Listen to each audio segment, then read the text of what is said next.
सीख जो जीवन बदल दे। एक राजा था जिसका नाम रामधन था। उनके जीवन में सभी सुख थे। राज्य का कामकाज भी ऐशो आराम से चल रहे था। राजा के नैतिक गुणों के कारण प्रजा भी बहुत प्रसन्न थी, और जिस राज्य में प्रजा खुश रहती है वहाँ की आर्थिक व्यवस्था भी दुरुस्त होती है। इस प्रकार हर क्षेत्र में राज्य का प्रवाह अच्छा था।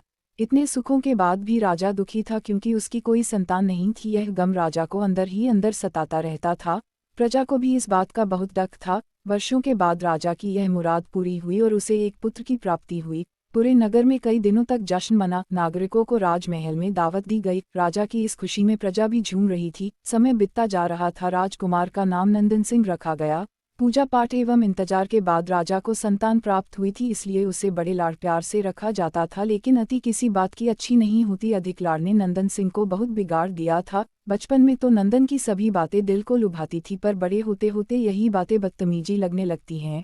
नंदन बहुत ज्यादा जिद्दी हो गया था। उसके मन में अहंकार आ गया था। वो चाहता था कि प्रजा सदैव उसकी जय जयकार करे, उसकी प्रशंसा करे। उसकी बात ना सुनने पर वो कोलाहल मचा देता था। बेचारे सैनिकों को तो वो पैर की जुती ही समझता था। आए दिन उसका प्रकोप प्रजा पर उतरने लगा था। वो खुद को भगवान के समान पूजता देखना चाहता था। आयु तो बहुत कम थी, लेकिन अहम कई गुना बढ़ चुका था।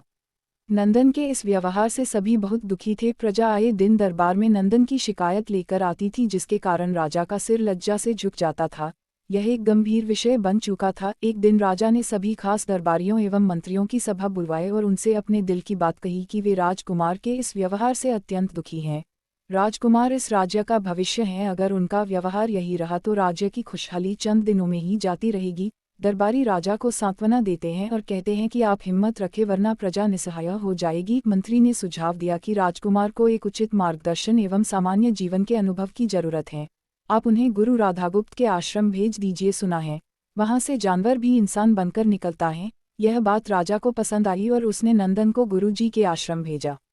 अगले दिन राजा अपने पुत्र के साथ गुरुजी के आश्रम पहुंचे। राजा ने गुरु राधागुप्त के साथ अकेले में बात की और नंदन के विषय में सारी बातें कही। गुरुजी ने राजा को आश्वस्त किया कि वे जब अपने पुत्र से मिलेंगे तब उन्हें गर्व महसूस होगा। गुरुजी के ऐसे शब्द सुनकर राजा को शांति महसूस हुई और वे सहर्ष अपने पुत्र को आश्रम में छोड़कर राजमहल लौट गए। अगले दिन सुबह गुरु के खास चेले द्वारा नंदन को भिक्षा मांगकर खाने को कहा गया, जिसे सुनकर नंदन ने साफ इनकार कर दिया। चेले ने उसे कह दिया कि अगर पेट भरना है तो भिक्षा मांगनी होगी और भिक्षा का समय शाम तक ही है, अन्यथा भूखा रहना पड़ेगा। नंदन ने अपनी अकड़ में चेले की बात नहीं मानी और शाम होते होते उसे भूख लगने लगी, लेकिन उसे खाने को नहीं मिला। दूसरे दिन उसने भिक्षा मांगना शुरू किया। शुरुआत में उसके बोल के कारण उसे कोई भिक्षा नहीं देता था, लेकिन गुरुकुल में सभी के साथ बैठने पर उसे आधा पेट भोजन मिल जाता था। धीरे धीरे उसे मीठे बोल का महत्व समझ आने लगा और करीब 1 महीने बाद नंदन को भरपेट भोजन मिला, जिसके बाद उसके व्यवहार में बहुत से परिवर्तन आए।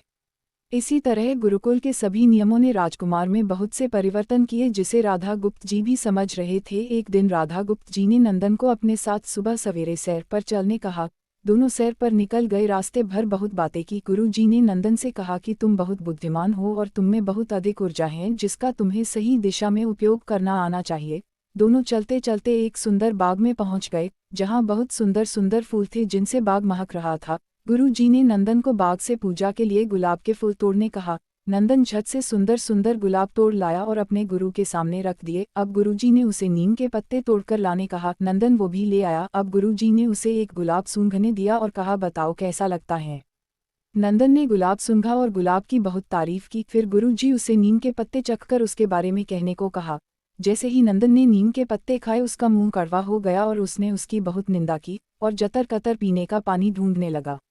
नंदन की यह दशा देख गुरुजी मुस्कुरा रहे थे। पानी पीने के बाद नंदन को राहत मिली। फिर उसने गुरुजी से हंसने का कारण पूछा।